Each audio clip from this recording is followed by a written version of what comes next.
Welcome to Burlap Teachers. Enjoy the video. In this video, I will explain how to get Mozilla Hub scripts. We'll dive into the exciting world of custom interactions within your virtual spaces. Mozilla Hubs offers incredible flexibility, letting you bring your scenes to life with dynamic elements.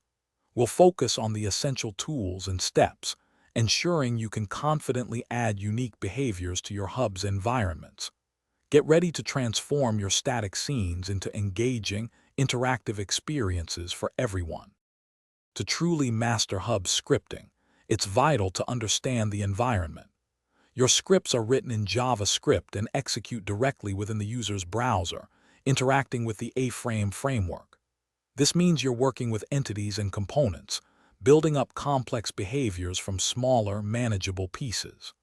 Spoke acts as your primary interface for integrating these scripts, allowing you to attach them precisely where they are needed in your virtual world. Now let's get practical. First, you'll write your JavaScript code, saving it as a .js file. This file needs to be hosted online, perhaps on a simple web server or a content delivery network, so Hubs can access it. Then, within the Spoke editor, select the entity you wish to make interactive. Add a script component to it, and simply paste the direct URL to your hosted script file into the provided field.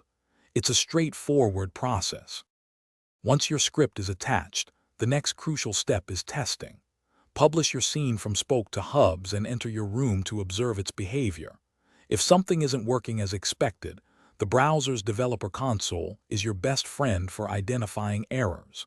You'll likely go through several rounds of modifying your script, re-uploading the updated file, and refreshing your Hub scene.